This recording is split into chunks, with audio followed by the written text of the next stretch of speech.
Still on the Nigeria crisis, I know we are conversant with the ongoing crisis in Nigeria, whereby the youths are going to embark on a nationwide protest, from on the 1st of August, thereabouts. Because why? The cost of living and the bad government has made life more difficult for the citizen. And alongside that, we also have the richest man in Nigeria still struggling to, battle with the same government as regards the newly built Dangote refinery.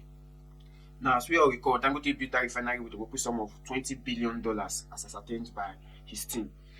Now, being the first, private citizen to build a refinery in Nigeria, he's been faced with so many challenges that has, caused so much issues and outrage in the economy and in the society. Now, this refinery has been ongoing for so many years, due to the lack of special attention given to the Nigeria-owned refinery. Now in Nigeria, we have three refineries in Nigeria. We have the Port Harcourt, the Warri, and the Kaduna refinery, but none of which are performing or are even working. But still yet, every year we get billions and billions being spent, to revitalize the refinery, all to no avail. Now, Dangote took over the refinery of Port Harcourt, due to the privatization that was introduced some years back, of which the new government that came on board, reclaimed the property back from him, the refinery back from him. And ever since then, there is nothing being done to make the refinery work. Now, I grew up in Nigeria. Now, from the time I was born till when I had sense, of things going on in the society, there has never been a time whereby there is abundance of fuel. And Nigeria is one of the top oil producing countries we have in Africa. But still yet, most of the refineries, they cannot provide the services of selling petrol or diesel to the citizens. And that has been ongoing for so many years.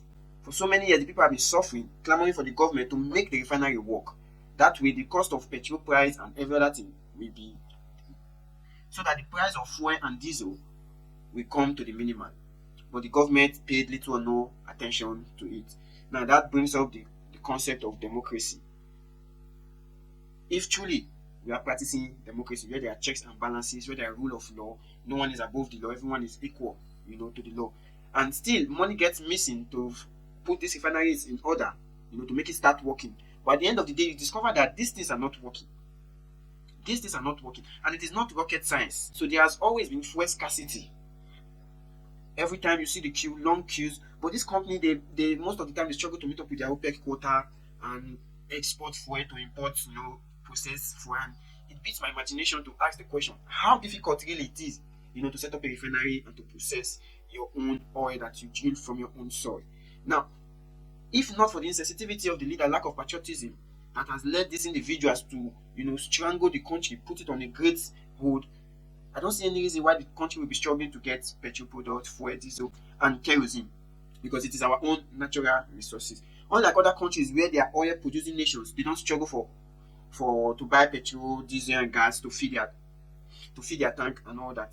But unlike Nigeria, we keep struggling, to get gas, diesel, and all these products that are free in our soil. Rather, they prefer to export the crude oil and import already processed products, thereby hiking the prices and making it difficult for consumers to get access to it. Now, I live in Italy, and throughout my stay here, more than 5 years, never has it been a time where a filling station is on lockdown. Why? Because they don't have petrol products. Never a time will you see a long queue that will stretch up to 500 meters, waiting to get petrol. Rather, almost all the filling stations are self-service. You drive in, you get your fuel, and you're out. And Italy is not an oil-producing country. Rather, they have their refineries, and they are one of the largest exporters of crude products. So, if this country that does not have these resources could build a refinery to process these crude products that are exported into the country and are able to balance and maintain balance of the prices. So what is wrong with Nigeria? Why is it that our leaders pay little or no importance to the things that are crucial to the day-to-day survival of its citizens in Nigeria? Now the Dangote refinery is concluded. Built from scratch, whooping 20 billion was spent. It's now time for the country to supply this refinery so that it produces the product locally to see if it can beat the prices of fuel and other commodities.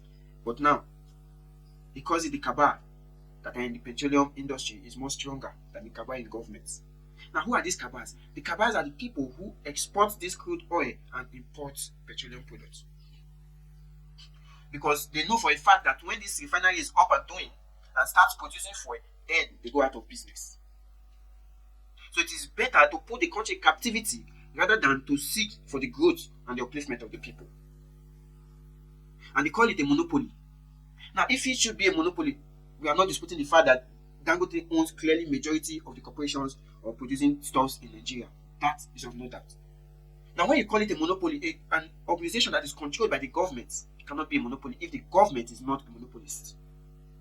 So the government could literally supply Dangote with this crude and control the pricing and control the outflow and the inflow. But rather than sticking to the concept of monopoly just to downgrade this young man's business, they should have come up with a solution that, okay, we'll give you the crude. This is the price you have to set for this crude after you finish the processing. We are giving you a discount because why? It is for domestic consumption. So if you are going to export, this is the price you have to export. You are supplying domestically, this is the price you have to supply. And everything will be controlled by the government, the regulations, and because regulation is meant for the government to regulate everything that goes on in a particular country. So why on earth will a regulatory body tag this young man as a monopolist when you are supposed to be the one to regulate what goes on in the sector? Because they enjoy the importation, the dollars they earn, and all the theft they indulge themselves in and all that. That is why they are not likely going to be happy when an indigenous refinery kicks off and starts operating in full capacity. Because the 3 refineries that we already had has nothing to write home about. Has been left obsolete, spending billions upon billions, having employees that are not productive, spending the hard-earned taxpayers' money and the crude money, to fix these things that we are not seeing today. So Dangote is now at the verge of selling off his refinery, asking the government to make him an offer to claim the refinery and, start their own production. Now the truth of the matter is that the government is not sensitive enough to handle such. Because government, especially in Nigeria, does not even know how to do business. They don't know how to do business. In fact, they are not business oriented. That is why I said the money mindset of any individual has to do with their orientation. So whatever a man already was, when he gets into power of authority, that's how he operates. So the country is going down the drain today not because of anything, but because of who these individuals are. It doesn't take them anything to do their bidding and allow the people to live in peace and in a subsidized economy. So Dangote has been crying out for the public to come to his aid. Though it's a personal business, quite understood, there are also some conspiracy theories that goes around, this backlash between Dangote and the government, But still on the matter, Nigeria needs an intervention. Nigeria needs to refine its own crude. Aside that, there will be fuel scarcity. The hike of price will continue to go up, and the people will not even see any of these resources. Which is why I said I grew up in Nigeria, spent most of my life there. And all through my stay, never has it been a time whereby in a whole month, you just get petroleum products without stress, without queuing up and waiting for 20 minutes, 30 minutes, 1 hour, 2 hours, 3 hours, 4 hours to get to your turn.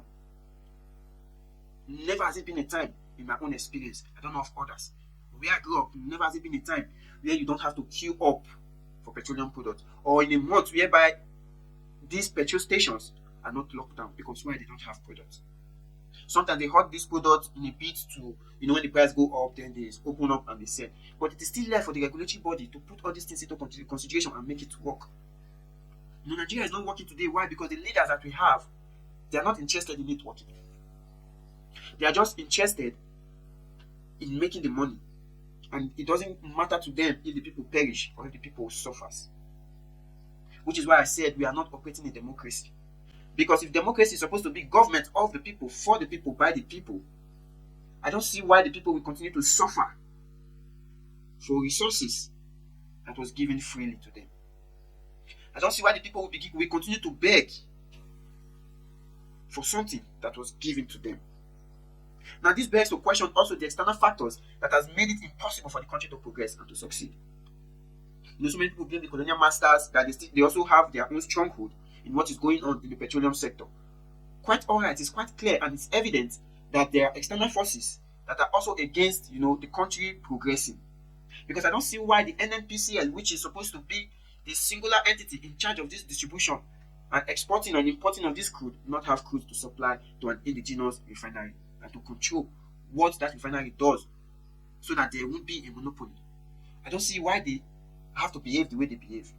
Because if there are no external forces, they will be behaving differently. They will be behaving differently. Because a country extract crude, push everything out of the country, import inferior commodities, and start selling to the people, thereby leading to damages of vehicles. And it is very sad, and it is very unlikely that the country will move to the next level. Because the insensitivity of the government has made it possible that it will not move to the next level. Over the past years, we've had presidents who made themselves ministers of petroleum to oversee the affairs of the petroleum sector. But what has been the end product? Nothing. Nothing has been done. So democracy is not for Africa. I've been saying this time without number. Democracy has never worked for Africa. And it is the plight and the plague of Africa. That is why when the leader is in power and does the bidding of the colonial masters, they see nothing wrong with them being in power. But the moment you go against their interests, then they come after you. Now is the time for Africa to break that shackles of mental slavery, mental colonialism that has engulfed the whole well-being of the African continent. Paul Kagame just won the election with a 98% slide, winning since 1994. He has been in power since 1994. And he just won his next term election. Now, democracy is supposed to be based on tenures, whereby when you choose your tenure, you leave, someone else comes in and build on what you have done. Now, but some African leaders, the moment they get there, they keep amending the constitution to enable them stay longer, which is why the DNA of any African man is based on rulership. Based on rulership. Based on rulership. The term democracy is like an arrow that is thrown to them. If the Nigerian government had the power or the will to change the constitution to enable the president to stay longer in office, they would have done it. Obasanjo did it. He tried it rather, but the country kicked against it. Why must you have a third tenure when it is rightly stated that it's supposed to be 2 tenure? And he was kicked out of office. Because why? He had already done his second tenure. So it takes greater will for a country to survive and greater force. Just see what Niger has done, Burkina Faso has done, and Mali has done. They have kicked out the colonial masters, and we hope they do or turn their country around for the better.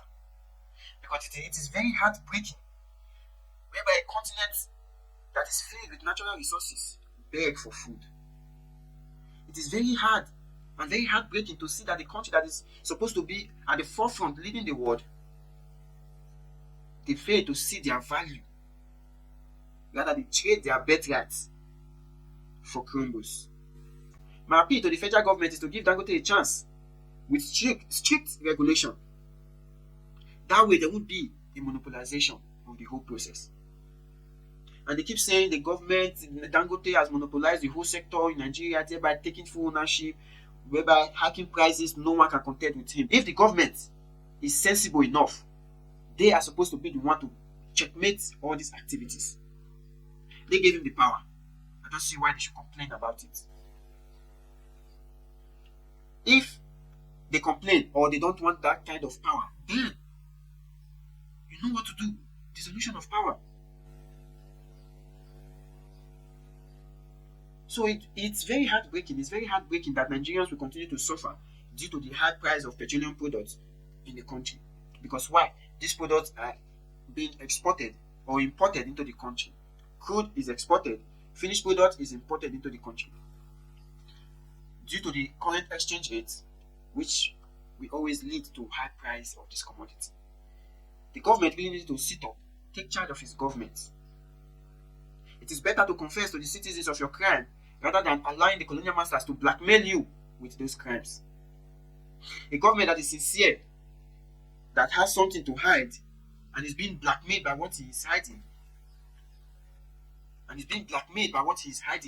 will not go anywhere. Confess your crime to the people and let them know that you are being blackmailed with that crime. Then you break free. The moment you are scared of your crime being exposed and doing the bidding of the blackmailer, then you are leading the country into disarray.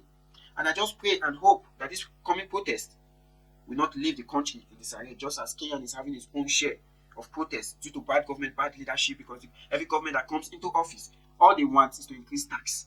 All they want is for their own benefit. All they want is to squeeze the people that are trying to skate through. Government is supposed to think on how to create wealth, not how to squeeze the people with tax. Everywhere you go around the world today, you are being squeezed with tax.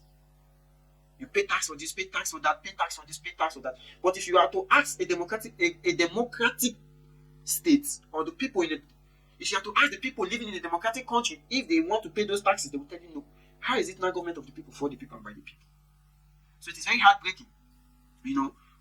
Tax is not supposed to be a system to generate wealth or to generate finance by the government. The government is supposed to be thinking of how to create wealth, not how to extract wealth. Government is supposed to be a creator of wealth, not an extractor of wealth. Because you are extracting this wealth from the people, making them live like a pauper and like a beggar. I hope this video finds us in good faith.